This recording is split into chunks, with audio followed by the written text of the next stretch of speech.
From WBEZ Chicago, it's This American Life. I'm Emanuele Berry in for Ira Glass. In the last year, DEI programs have been blamed for an astonishingly varied set of disasters.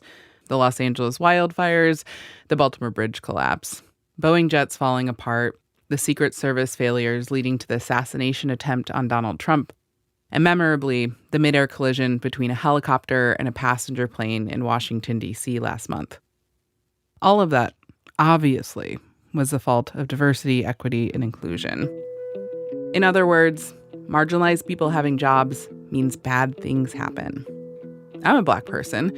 I'm doing my job right now. And so, of course, today's episode may very well fall apart because I'm hosting. Let me read you a list. Disney, GM, Google, Toyota, McDonald's, and Walmart. All of them have rolled back DEI efforts. These companies are really just following President Trump's lead. He signed an executive order on January 20th, ending all federal DEI initiatives. To comply, research agencies have scrubbed words from their work like women, disability, bias, Black, and gender, as well as socioeconomic and systemic. 3 years ago, we did an episode about the pushback to critical race theory, which is really just DEI in a different font. And we thought we'd play it again today because it tried to describe a turning point, the beginning of the backlash that's playing out with such force in the first few weeks of Donald Trump's return to office. Not just diversity programs being wiped out of existence, but being blamed absurdly for anything bad that happens in America. The story that started the episode began before the backlash, in the summer of 2020. That was kind of, peak woke America, if you remember. The murder of George Floyd had forced the country into another racial awakening. That summer, everyone was sending out emails and tweets about race and racism in America, statements of unity from corporations. One shoe brand tweeted, "We are not asking you to buy our shoes. We are asking you to walk in someone else's." Remember when everyone on Instagram posted black squares for a day to show solidarity with the Black community? I'd started to roll my eyes at all the MLK and Baldwin quotes. In a school district outside Dallas, Texas, Dr. James Whitfield had just been promoted to high school principal, the school's first Black principal. And he was watching everyone send out these emails, not just corporate brands, but also his peers, other educators, and administrators. I had been up pretty much all night, could not sleep, and I woke up at 4:30 in the morning, and I said, I have to craft something. His email started by talking about the killings of George Floyd, Ahmaud Arbery, and Breonna Taylor, and how these events have brought forth the familiar enemy of racism in America. Quote, "For so long, these atrocities have occurred, and we've simply moved on with our daily lives. Now it appears as though we are collectively using our voice to denounce systemic racism and the inequities that people of color face on a daily basis in our country." He goes on to write from a personal perspective of a Black man who grew up in Texas. He writes, "I will be 42 years old next month, and never in my life have I experienced this level of support when it comes to issues of race. I cannot begin to tell you how encouraging it has been to have so many of my white brothers and sisters buck the status quo by calling, texting, unashamedly saying that Black lives do indeed matter." He continued, "I'm here with you to do whatever we need to do to disrupt systemic racism and eradicate it." Whitfield ends his email the way he ends many of his emails and messages, by telling people he loves them dearly, which is kind of who he is. Approachable, warm, a beloved figure, a cardigan-wearing dad. People appreciated the email. Parents, teachers, and students wrote to say thank you. Some said they were ready to learn more. One parent mentioned how refreshing it was to see a school leader send out this kind of letter.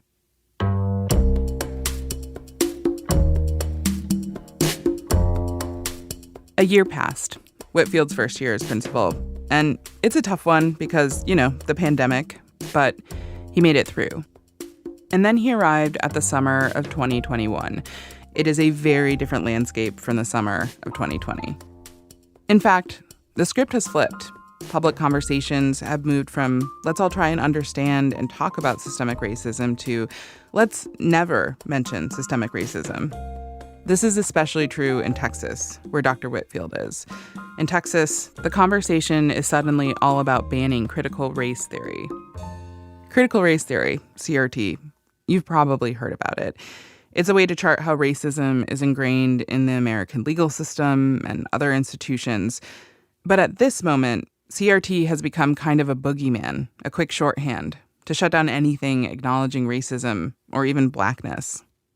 Texas passed a law in 2021 banning CRT in schools. And during the school year, Dr. Whitfield heard that some people were grumbling about him on social media, saying he was a race warrior. The online grumblings became public at a school board meeting in July, when a resident points to Whitfield's email. His email where he basically says, "It seems like we're ready to talk about race as a country." He points to that email as proof that he is indoctrinating students with critical race theory. Tonight, I would like to express my concerns, not only of myself, but of many in our community, about the implementation of critical race theory in our district, specifically the views and goals of the principal of Colleyville Heritage High School, James Whitfield. I was first made aware of Mr. Whitfield's extreme views on race when a concerned friend of mine shared with me a letter he sent to parents and students in the summer of 2020. To be clear, Dr. Whitfield is not teaching CRT. He didn't propose educational reforms in his email. He wasn't reshaping the curriculum. He did support an existing program at the school that tried to get kids into college who wouldn't traditionally go. He got flack for that, but the program predated him.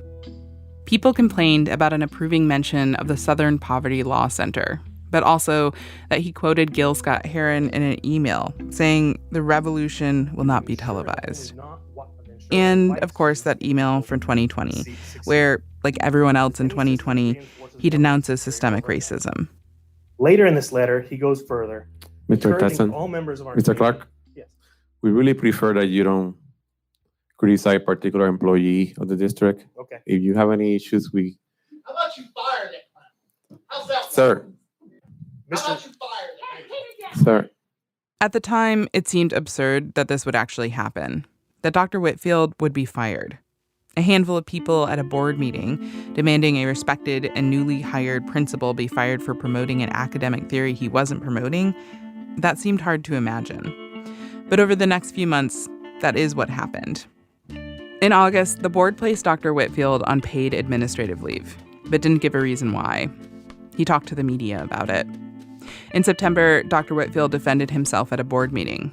One of the items on the agenda was should the district renew Whitfield's contract for the next year. Whitfield showed up for the public comments, and like everyone else, he got 1 minute to speak. Hello, I'm Dr. James Whitfield, Dr. Ryan, Board of Trustees. I first want to express my gratitude for all the love, support, and encouragement from the community, especially our students who have regretfully been criticized for their speaking up in this matter. I stand before you today no different than I was when I came in 1819. The 2018-2019 school year, when he was first hired by the district.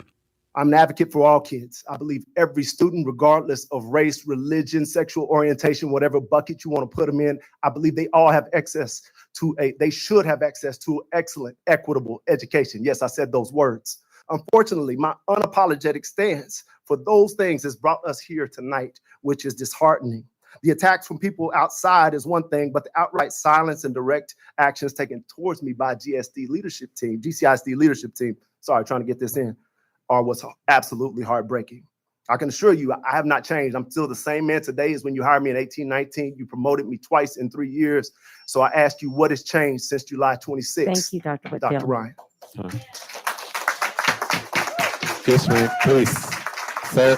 Thank you, Dr. Whitfield. The board's response, they vote not to renew his contract.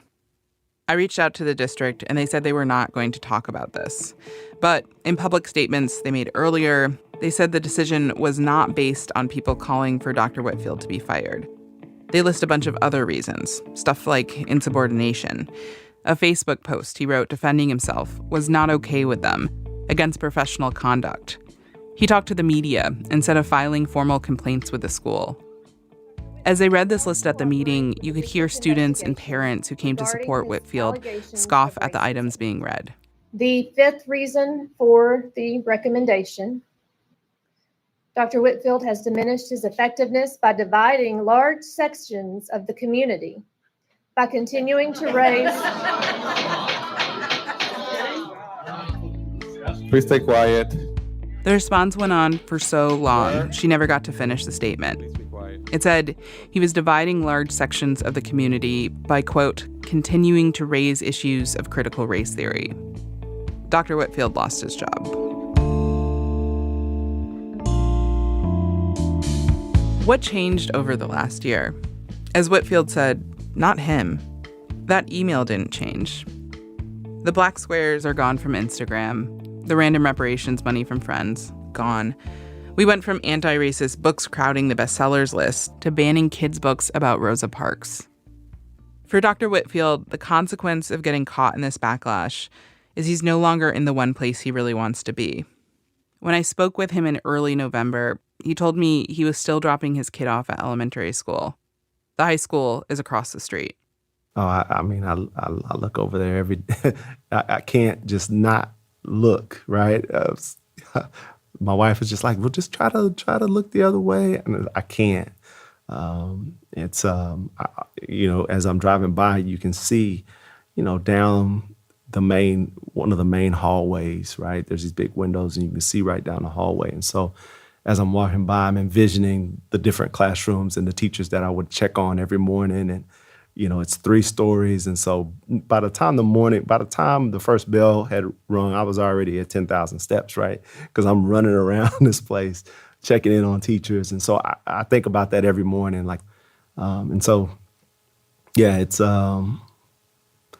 It's really hard to pass by, a place that you love, and know that there's staff members that you love in there. There's students that you love in there, and that's where you're supposed to be. But you're not allowed to be in there, right? Like it's like, what kind of person is not allowed to be in there? It's disheartening.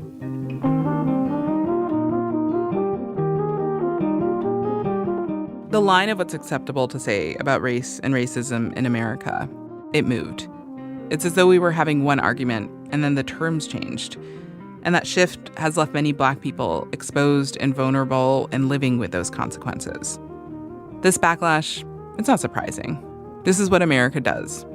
Reconstruction, then Jim Crow, the civil rights movement to the war on drugs, Obama to Trump.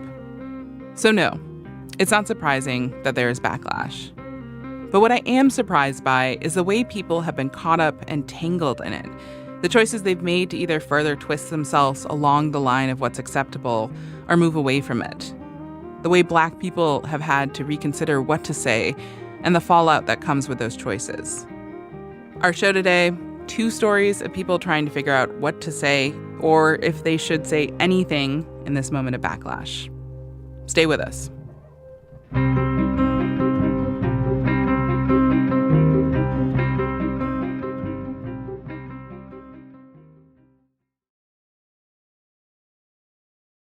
It's This American Life, Act 1, Incident. The place that this backlash is playing out most dramatically is in schools, in particular school board meetings. Sometimes parents are angry about something as small as the email Dr. Whitfield wrote, or a specific book they don't like, or an effort to diversify a library's collection. Sometimes it's a new resolution to promote equity in the school. And a lot of these parents repeat the same talking points in these meetings across the country. They say microaggressions are not real. What about reverse racism? And somehow Martin Luther King Jr. comes up a lot. But what these examples boil down to is we shouldn't be talking about racism because it's not a thing anymore.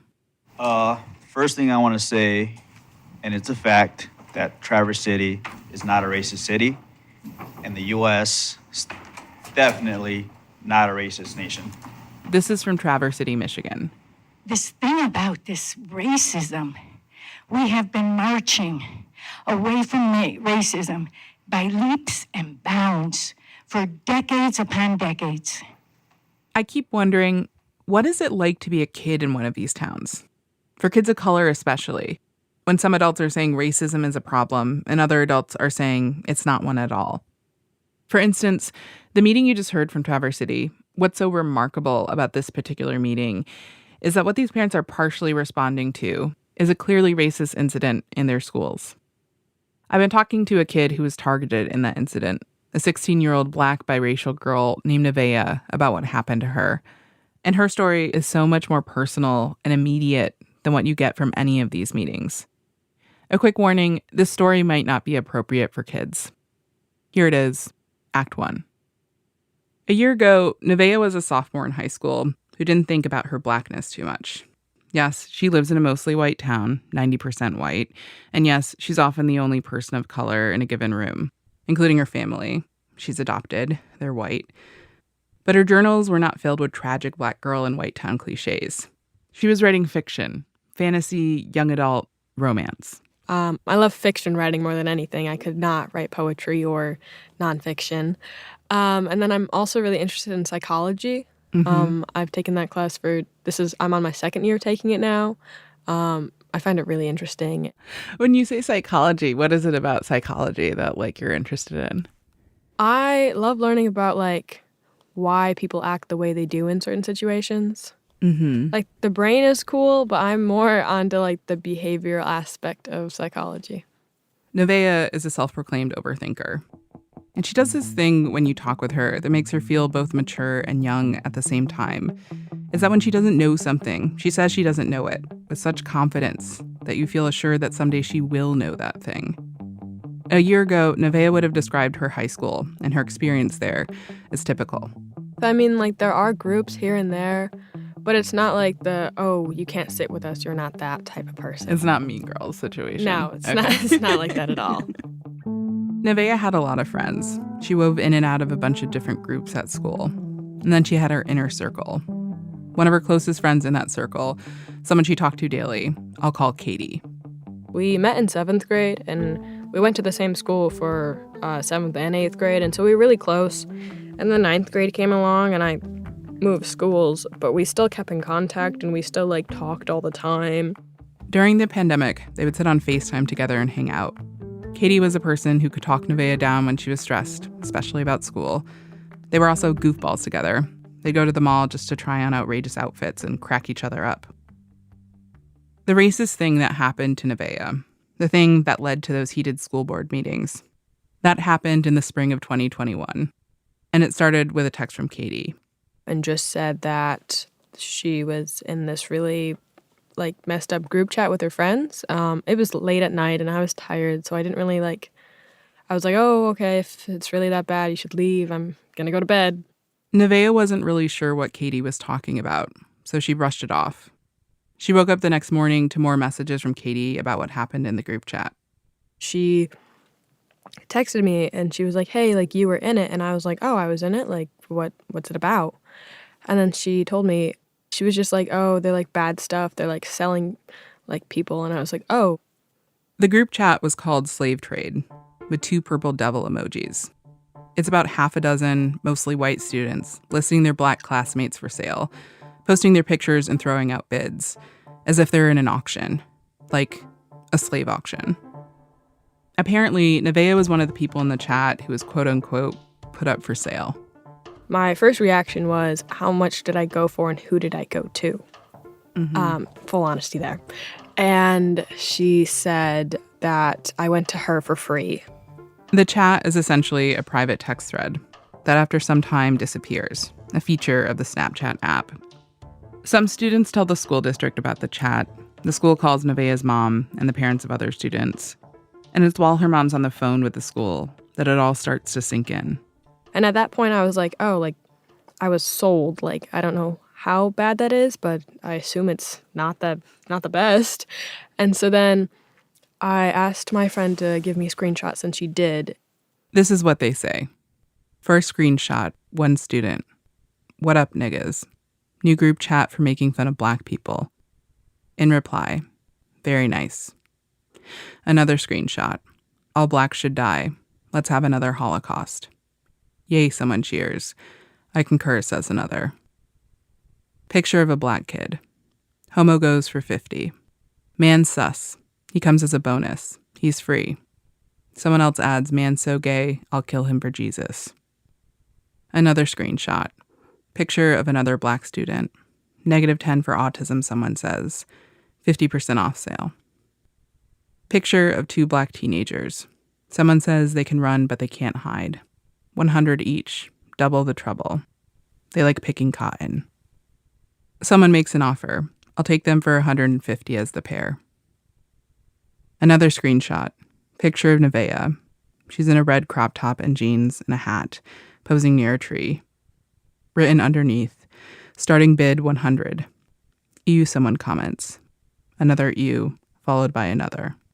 And then just then and there, like, everything, like, hit.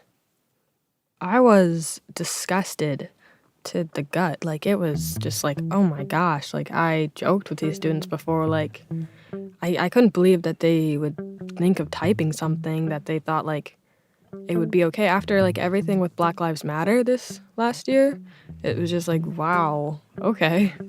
Showed me the type of person they were.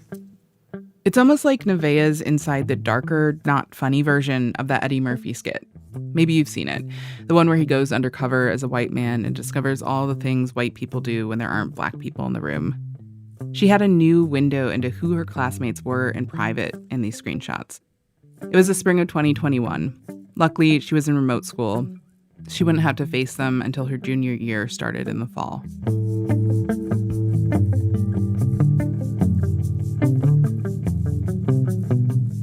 Nevaeh's mom, Jayla, saw the screenshots and the words, all Black should die, and worried for Nevaeh's safety.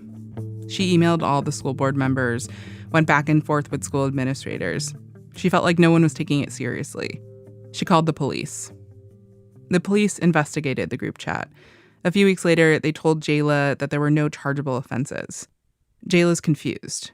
I said, that doesn't make any sense because there was talks of killing all Black kids and starting another Holocaust. To me, that was a direct or indirect threat of something that could potentially happen. And he just disregarded it as, kids being kids and talking smack. The school gets back to Jayla and Nevaeh about how they will handle the Snapchat incident. Ultimately, they say they will follow the district's policy for discipline, but they couldn't say specifically what that meant. Nevaeh was worried.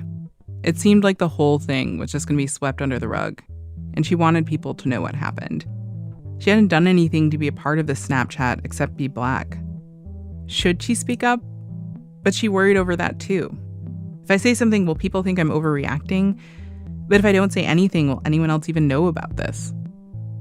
In the end, Nevaeh made the decision to speak. She talked to the press about what happened. Instead of disappearing, the story of mostly white high schoolers auctioning off their Black classmates in a secret slave auction, it got a lot of attention. At first, Nevaeh felt good talking about it. She got a lot of support. People reached out. She felt a sense of relief. But just as quickly as is happening in many parts of America, talking about racism in Traverse City led to backlash. Nevaeh speaking up set off other bigger conversations about racism in the community, which led to that heated school board meeting, where some adults insisted Traverse City is not a racist place and that any discussion of racism causes division. But something that was more important to Nevaeh was the backlash she got from her peers. Some kids started to get tired of seeing Nevaeh on the news, and to Nevaeh it seemed almost irritated. She noticed a gradual change, even among some of her friends. They've always been nice, and I've always hung out with them a lot, and I thought that we, kind of had the same viewpoint and opinions on a lot of things. And so then when this whole thing happened and they started to say, oh, why are people still talking about it? Why is it such a big deal? That really showed me oh, we disagree on such a big topic here, like racism. Where do they stand? And should I let something like this determine my friendship with someone or not? This question, where do the people around me stand? It was a question that kept coming up again and again and again as the summer passed and the school year approached.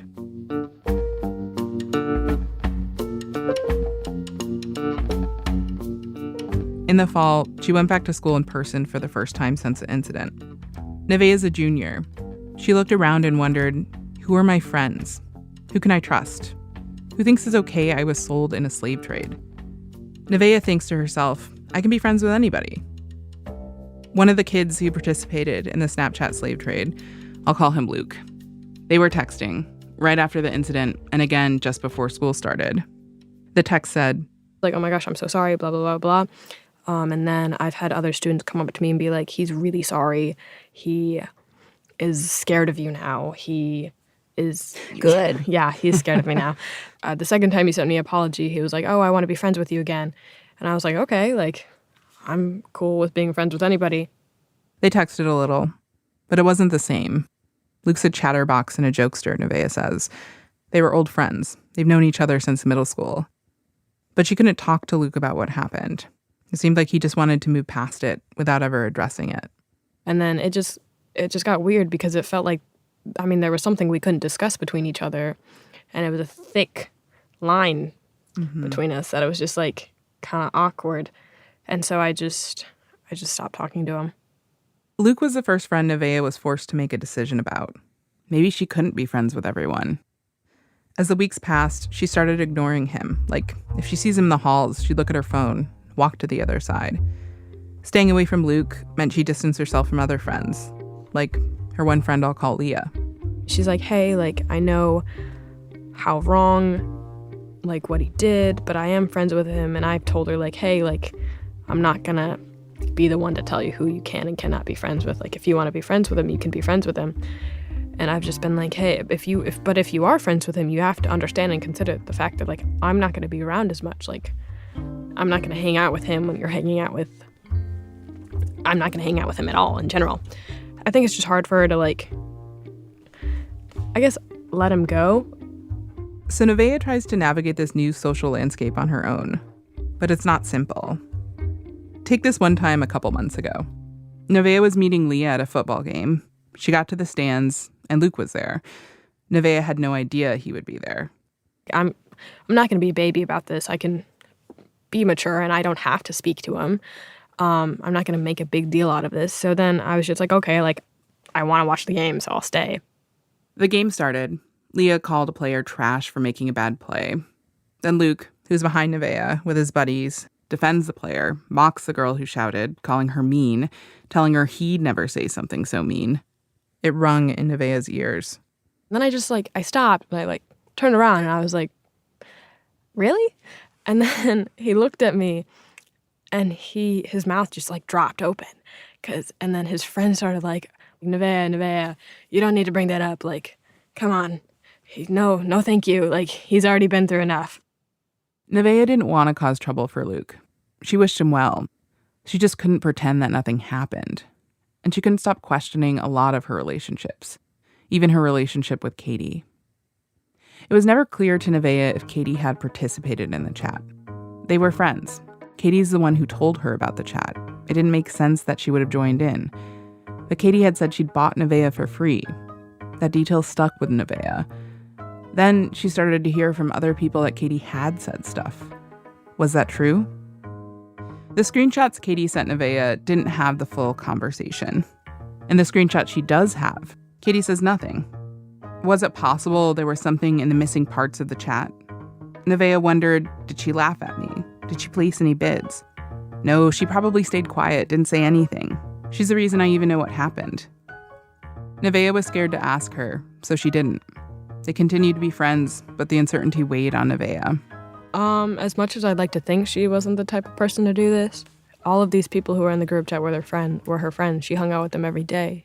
She was surrounded by them all the time. She FaceTimed them, she joked with them all the time, and they made jokes like these all the time. The guy who started it, that was his personality. He was just a rude, racist person. And so if she's surrounding herself with such rude, racist people like that, eventually, and she's gonna adapt that and adopt that kind of behavior. I mean, I learned it in psychology, so. Sorry. I contacted Katie through her mom. I wanted them to know that Nevaeh and Katie's friendship would come up in this story. She told me they were not interested in talking and were moving past this incident. Nevaeh started to withdraw from Katie. When Katie confronted her about why she was ignoring her, The conversation Nevaeh had been avoiding happened. And I was just like, hey, like, can you just straight up be honest with me right now? Did you say something about me? Have you participated in this group chat? And then we got into a bit of an argument.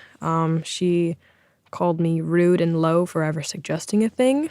And that I was just like a bad friend for even like thinking that. And then I was just like, okay, she told me that she wasn't involved in it. I don't know what to think about it. And so I just was like, hey, okay, I'm going to distance myself from you. And that was it. Nevaeh hasn't talked to her since.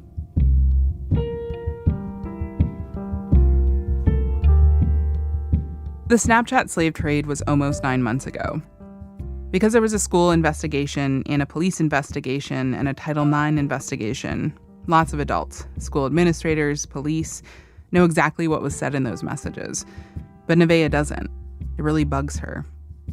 How odd to have an otherwise ordinary rite of passage for any high schooler. What did my friend say and do behind my back?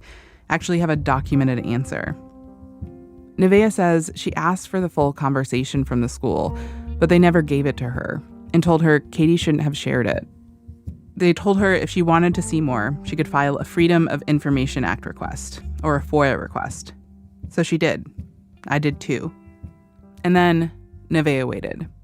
I asked her, you know it could say some really hurtful stuff, right? It may really hurt me.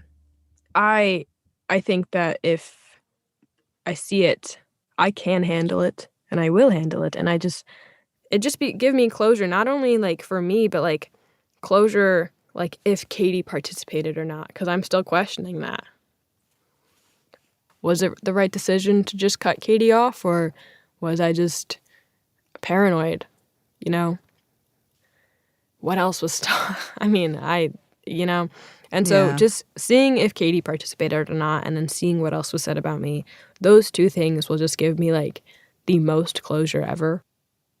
My FOIA request came in first. It was close to 500 pages printed out, emails after emails, police reports, disciplinary hearing forms. But it's heavily redacted, which is honestly pretty normal for a FOIA. I brought it to Nevaeh's house, and she, her mom, and I sat at the kitchen table trying to sort through it all. There's so much information behind these black squares.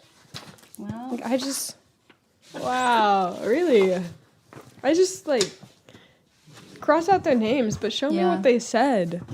The screenshots Nevaeh was hoping to see, fully blacked out. There were little bits of information here and there in the report, but it was hard to decipher. There was some new information in there. For one thing, this Snapchat wasn't the first time that a group of kids sold their black peers in a slave auction. In the FOIA, the kid who started the slave trade in Traverse City said they saw it on TikTok. There was another one in Texas. Second, the FOIA made it clear that there were more screenshots than the ones Nevaeh had seen. All of them are blacked out. I could see the frustration and disappointment on Nevaeh's face as she flipped through page after page. It's really frustrating to look at these just tons of black pages and just boxes that are completely... Then again, I just want to know what they said. I don't understand why that's so difficult to just hand it over to me. I was in this group chat. I was a target, and so I feel like as someone who was in the group chat and talked about it in the group chat, I should be given the right to see what else was said about me, because, Nevaeh saw something in the FOIA that gave her pause. The names are blacked out, but she could see in the report that someone in the chat didn't participate. She kept seeing that over again. Blacked out name, did not participate. 50 pages later, blacked out name, did not participate. Was that Katie? It just makes me question, maybe Katie was telling me the truth, and here I was just brushing it off because of how strongly I was focused on finding out if she was in it or not. So I guess, if anything, it just makes me question myself more and my judgments more.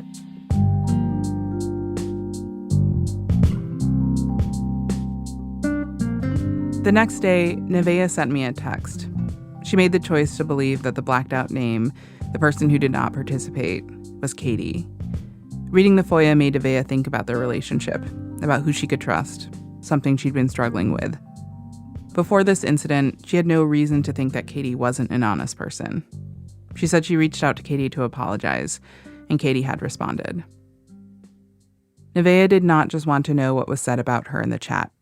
She wanted everyone to know. She wanted to talk about it. But the message she felt like she kept getting, from her school, the police, her friends, from the school board meeting in her town, from the 500-page blacked out FOIA, was we don't want to talk about this. We don't want to talk about racism. It's the same message that has been on repeat everywhere in this moment of backlash. And as a kid, if that's the message you're getting, bury the racism. What do you do with that? About an hour after I left their house, Nevaeh's mom sent me a picture. Nevaeh in her room, sitting on her bed, surrounded by the FOIA, which she'd arranged in many little stacks of paper, like a detective sorting and sifting through the clues. Still puzzling, still trying to find something to help her make sense of it all.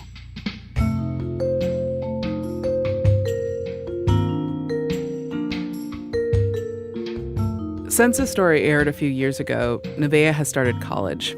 She's studying psychology, still trying to figure out how people work. Coming up, a person who does not want to know anything about what's being said behind their back. That's in a minute, from Chicago Public Radio, when our program continues. It's This American Life. I'm Emanuele Berry, in for Ira Glass. Today, our show, Talking While Black. This episode originally ran in 2022. We're rerunning it at this moment when anti-DEI measures are sweeping the country. In the last 5 years, we've gone from companies tweeting out Black Lives Matter, all these diversity initiatives, to now, where it feels like even just saying something is Black is controversial. States are passing laws to limit conversations about racism. Black people are losing their jobs for talking about race too much. I keep returning to this question over the last few months. In this backlash, what are you allowed to say? Like, as a Black person, like, what about Black lives or the Black experience is actually okay to talk about? This next story gets at this question. We've arrived at Act 2 of our program, Act 2, The Farce Awakens. One place where you can see this dizzying whiplash is books by Black people and about Black people. After the murder of George Floyd, sales of Black books skyrocketed. Ibram X. Kendi's Stamped from the Beginning, The New Jim Crow, So You Want to Talk About Race, were all of a sudden bestsellers. For a window of time, people really wanted to hear what Black authors had to say. And then, they dramatically did not want to hear anymore. Not only did sales slow, but there are now efforts to ban many of these books that were so celebrated.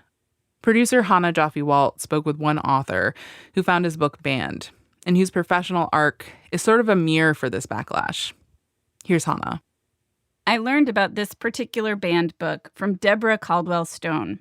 She's the director of the American Library Association's Office for Intellectual Freedom. Her job is to track efforts to censor and ban books. And she was telling me she's never seen anything like this fall before. In her decades on the job, just the number of books being challenged, removed from school library shelves. Many books about LGBTQ people. She says those have been contested for years. But more recently, Toni Morrison, Dr. Ibram X. Kendi, The Hate U Give, a novel about the aftermath of police brutality. And in Texas, there was a mother who halted an author presentation by Jerry Craft by claiming falsely that New Kid represented critical race theory. New which, Kid? Of course, yes. The comic book, the graphic novel? Yes, New Kid. New Kid is a book my children read. It's about a 12-year-old Black boy who goes to a new school. Jerry was scheduled to give an author presentation to the kids in Katy, Texas, and they lined up this big event. All the kids were anticipating meeting Jerry via Zoom, and one mother stopped the whole thing by claiming that it was critical race theory. Wow. Jerry Craft has been invited to speak to thousands of schools over the years, to do author presentations like the one in Katy, Texas, because New Kid was widely acclaimed. It won a ton of awards. It was a #1 New York Times bestseller, translated into a dozen languages.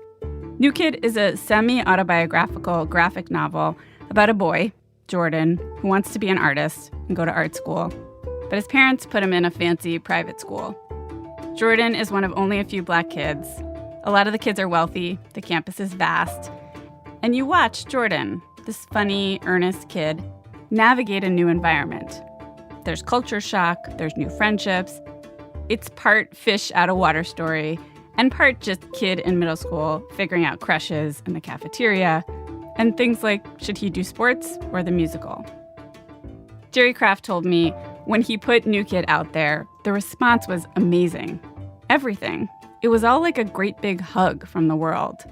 People wrote him to say, my kid wants to be an artist now.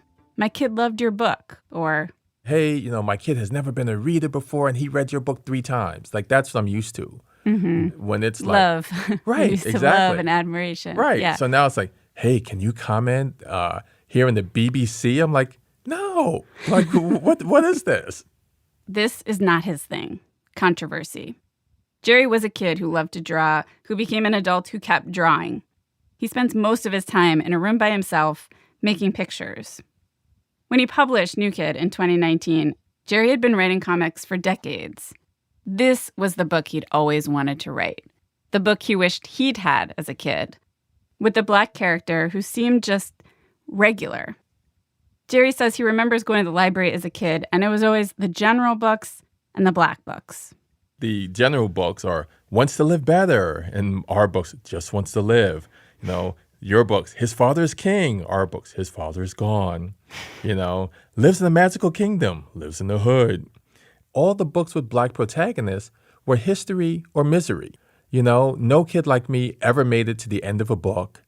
There was no dad. There was nothing. The kids always lived on the south side of somewhere that was just really horrible, and it was gangs or slavery or civil rights or police brutality. And I'm like, can I just see a kid who the biggest problem of the day is whether he wants to play Xbox or PlayStation? And that's why I do what I do. I make those books that I wish I had. That's the thing about New Kid being banned. So many of the other Black authors with banned books are writing explicitly about racism or history. Books about how slavery has shaped America, police brutality, how to be an anti-racist. But New Kid, this is not a history book. It's not about police violence or slavery or civil rights. It's a story about finding your place in middle school. There are racial slights in a sort of daily way. White classmates and teachers make assumptions about where Jordan's from, that he's a great athlete. They say ignorant things, try to touch a Black friend's hair. Administrators continue to call a longstanding Black teacher Coach, even though he's never coached anything. Jordan often finds his stuff funny. He laughs about it with another Black classmate.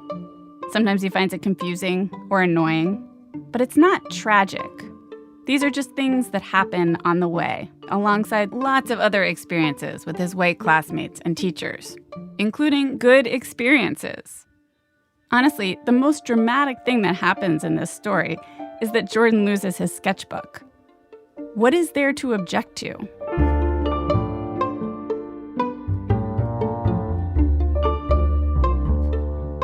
When I talked to Jerry, I didn't know the specifics of the objections in Texas, and I kind of expected Jerry to fill me in. But he knew even less than me. He read enough of one article to understand that a white parent had complained about his book, was calling it critical race theory, a term Jerry had to then Google, and he closed the article without finishing it. He had work to do. But friends and strangers kept messaging him. How crazy. Your book. Banned. So one person sent me the actual school board link that I guess they filmed the school board. And I just refused to watch that because, like when I'm sitting for 16 hours a day drawing like humorous stuff for kids, I have to protect my own brain and my own psyche because I don't want, my next book, kids to be like, wow, Mr. Kraft used to be funny. Now he's so depressing, So I have to be in a really good mental space for that. So I did. You knew, it sounds like you knew that was something that you weren't going to want to watch. Yeah, I did not want to go down that rabbit hole. What did you imagine was down that rabbit hole that was scary to you? The complaint that I saw was that I'm teaching kids critical race theory. So the college course, that mentions things such as institutional racism and all these really heavy, deep things that they are studying and picking apart in college, I was now breaking that down for 4th and 5th graders, apparently. So... Ooh, sorry. That's not supposed to happen. Oh, is that for me? Is that Katy, Texas? Like, we want equal opportunity. They want to know what you're talking about. We have to give an opposing viewpoint. That's how I do my interviews. I just, in the middle, I get a call from the opposing side, and then the two of you duke it out. Right, there you go. I did not stage a call with the mom who complained about Jerry Craft's books, but I did talk to her, and I watched her testimony at the Katy School Board meetings, the ones Jerry Craft would not watch. Her name is Bonnie Anderson. She has 3 kids in the schools. She's very involved in local school politics. She's part of a lawsuit against the school district's mask mandate. And she ran for school board last spring, but lost. Bonnie told me she first encountered Jerry's book when she got a flyer in her kid's backpack announcing the author visit. So she got the books, New Kid, and the follow-up book, Class Act, and read them both herself. I don't know if have you read these books? Yeah, my kids read them. Okay. I don't even know where to start.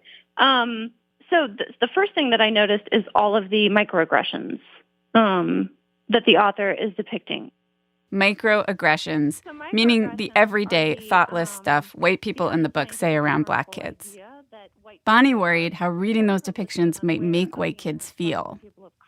The district told me there was another parent, too, who apparently filed a complaint that New Kid includes vulgarity, but they would not provide that person's name. Bonnie, though, was very public. She cared enough about this to create a petition demanding the district cancel Jerry Craft's event.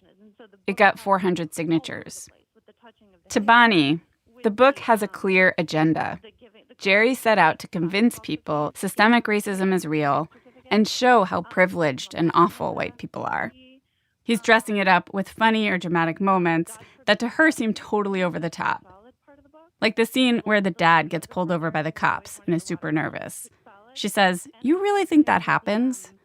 Or the white mom who worries her kid's Black friend might take offense if she serves watermelon for a snack. "Come on," she says. A lot of our conversation was Bonnie questioning parts of the book and me saying, I think that's based on Jerry's own life. Do you really think that Jerry Craft went to an all-Jewish school, which he did, and you really think he was given KFC gift certificates? Because he says these are things he went through. Wait, it's not a Jewish school. He did. He went to a mostly Jewish school. He went to Fieldston, which is not a Jewish school. Mm-hmm. But, you're saying you don't believe that actually happened to him. Regardless, let's just pretend that all the things he wrote about being called an Oreo, all those things actually happened. Regardless, let's just pretend for a second that all those things happened. Or let's take his word. All those things happened. It doesn't matter. Wait, why doesn't that matter? Because you don't harm future generations of children because you went through a bad experience. You don't poison the minds of my children, even if it happened. You do not poison the minds of other kids and make them feel like they have to make concessions for being white. This is an idea that is repeated in a lot of the efforts to ban books. The idea that these books will psychologically harm children, usually white children. When you say it poisons the minds of your kids, what's the thing that you're worried is going to happen to your kids reading these books?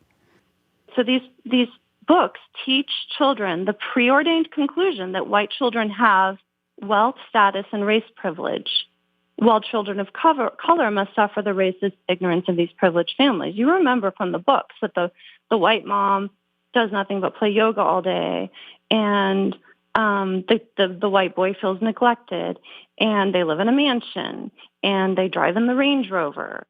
It's a Mercedes, but sure. For Bonnie, these characterizations would be damaging to her kids if they read the books, which they haven't. New Kid is a book that is entirely focused on the perspective of a Black boy, the things he sees and experiences. There are white characters. Some of them are mean. Some of them are Jordan's best friends. One of them talks to everyone through sock puppets. But they're peripheral. The story is about Jordan. So I would assume, like with any well-told story, kids reading this book would identify with the main character. since he's the protagonist of the story.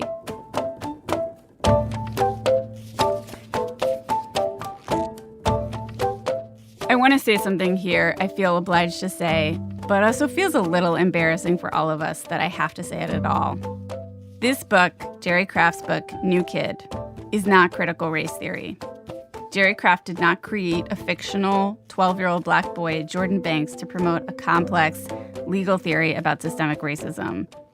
And although it is a work of fiction, most of what Bonnie objects to in these books did actually happen. Like, how much of this is just your direct life experience? There's a lot of it. I was the light-skinned African-American kid, born in Harlem, grew up in Washington Heights. The house where Jordan Banks lives is a brownstone. That is literally the house where I was born and spent the first 25 years of my life. My mom and dad did not want me to go to art school. But you, like Jordan Banks, wanted to go to art school? I wanted to go to art school. So they sent me to a school in Riverdale. And here they send Jordan Banks to a school called Riverdale Academy Day School, or RAD for short. Jordan Banks felt out of place. Jerry Craft felt out of place. Jordan Banks' classmates all inexplicably wore pink, but called it salmon. Same with Jerry Craft. That the whole Vineyard Vines thing, that was like the unofficial uniform. So I changed it in New Kid to Grapevine Groves. It's like, wow, you kids sure wear a lot of pink here. It's like, no, it's not pink, it's salmon.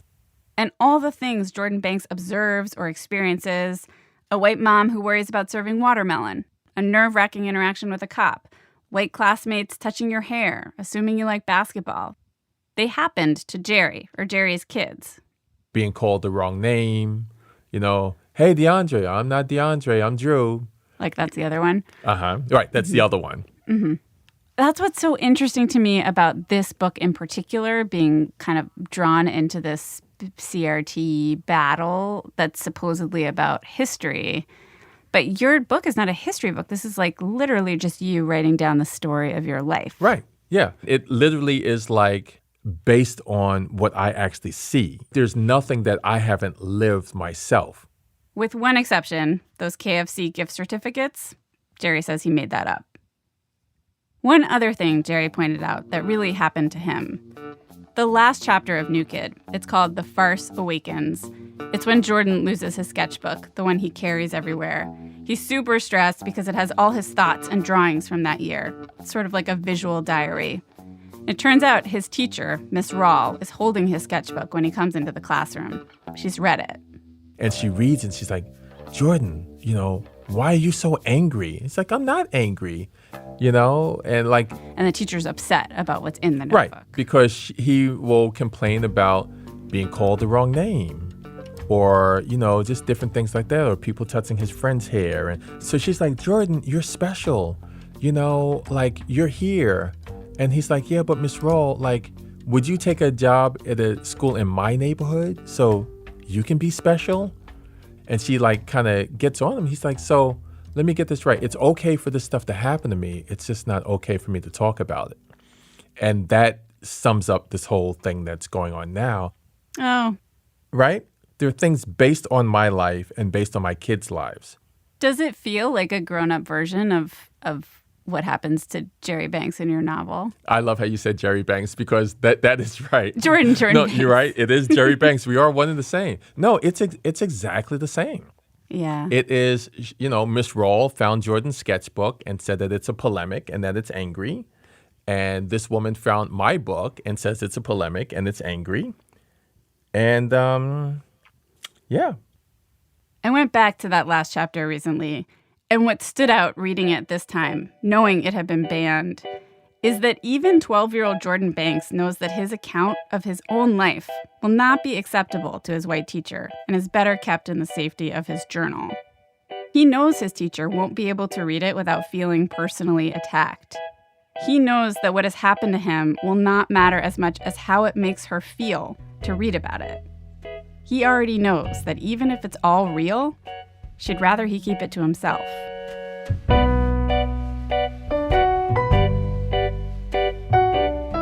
Eight states have recently passed legislation restricting the teaching of racism and bias in public schools.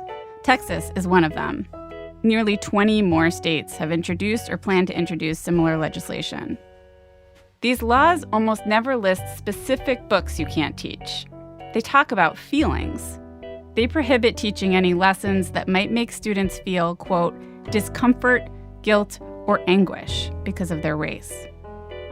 After Bonnie's petition and the complaint about New Kid including vulgarity, the district responded, launched an investigation, and said it was using the new Texas law to evaluate the book. It also pulled Jerry's books from the library and called off his author visit. In Pennsylvania, a group of parents got the school board to ban a list of diverse books, including a children's book about Rosa Parks. They worried the books could be used to make white children feel guilty. A group of white moms in Tennessee have demanded a book about Martin Luther King Jr. and the March on Washington be removed from the curriculum. They also objected to a chapter book called The Story of Ruby Bridges because it makes it seem like white people are bad. These are parents who claim reading books about Black experiences or Black history, or just a Black kid going to middle school, will harm their children. And their desire to protect their kids from discomfort is now enshrined in the law. The investigation into New Kid lasted 10 days, at which point the district announced their findings. No inappropriate material. Children would be allowed to read this book in Katy, Texas, and Jerry's event with the kids was rescheduled. It went fine. Kids asked the same questions they always do. What inspired you? Is there going to be a movie? But that same day, the Katy School Board had a meeting. Parents showed up to complain that the event was allowed to go forward, that critical race theory was infiltrating the schools, and they demanded a full audit of the whole library, which just recently they won. There was one mom who got up to defend New Kid and to say what the book means to her family. I've never spoken before, so this is about the Jerry Craft book. I'm sure you all know about that. Her name is Courtney. She's a Black woman standing before a line of board members who all appear to be white. Here's what she had to say. Even though the books will be placed on shelves again, I am concerned to what led to them being removed. Can you count on your hand and tell me how many people of color you've ever had at your home? If you're having trouble or just can't remember a day or time, please tell me, what do you possibly know about what's wrong with a book you've never lived? Have you ever went to work for 2 years and have someone call you Brittany every morning? I have, because my name is Courtney. You know the correlation if you've read the book, New Kid by Jerry Craft. Did you read it? Have you ever served this great country in the Washington, D.C. inauguration of 2000, Korea 2001, Iraq 2003, Afghanistan 2015, Fort Hood 2016, only to have your 15-year-old twin son call you in the middle of a workday saying he doesn't like his Peyto High School and learn that the doctor visits of anxiety and stomach pains for the last 12 months were only due to a white teen calling your son the N-word for the last year of 2018? Well, I have. If you read the book, you'd understand the correlation once again of the Oreo joke. How dare you 444 signatures remove what little representation my culture has to show its reality in literature form on the modern day shelves? I don't applaud you for placing the books back on the shelves. My only hope is that you not allow the unknown and false narratives to sway your judgment on needed representation of us all. Representation does matter.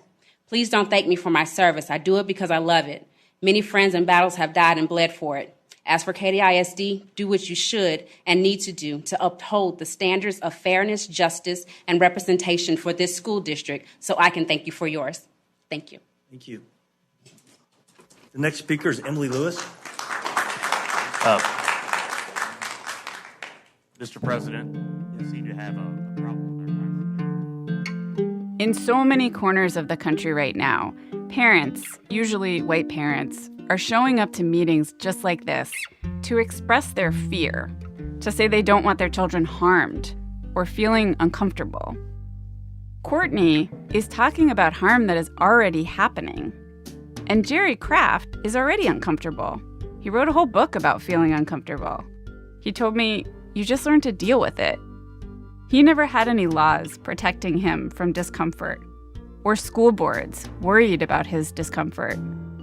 What he had was the ability to write it down, to talk about it.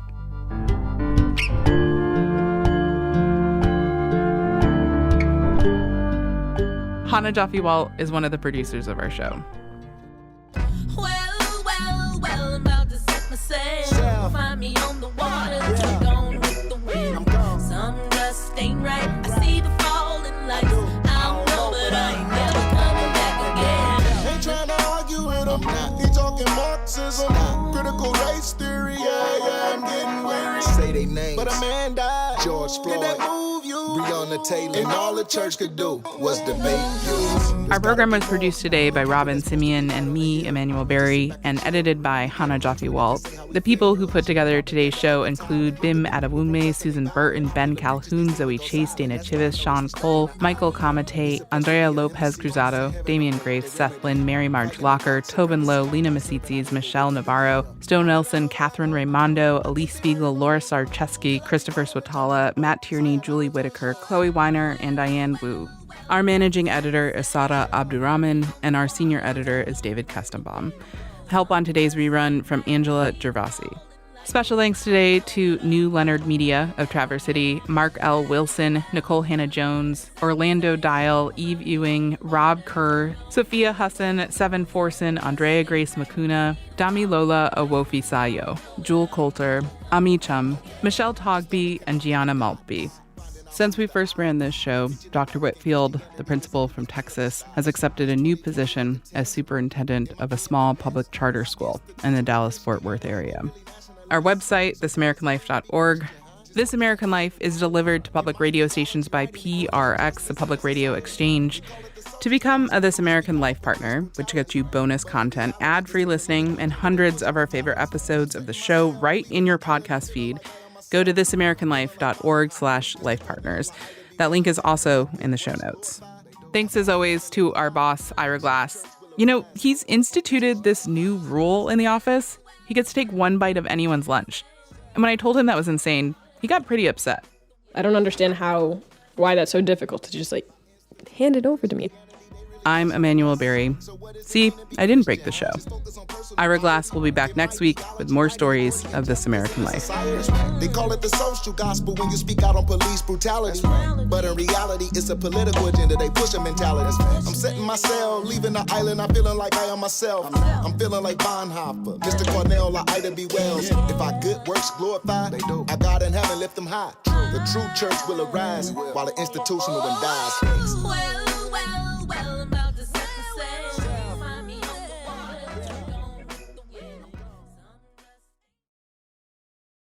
Next week on the podcast of This American Life. Not long ago, Zach's father called to warn him that the country's power grid was about to be wiped out. I know it sounds like conspiracy theory, but he believes a lot of conspiracy theories. Zach has trouble getting him to see the facts. And then they figured out a way to settle their arguments once and for all. See eye to eye. That's next week on the podcast on your local public radio station.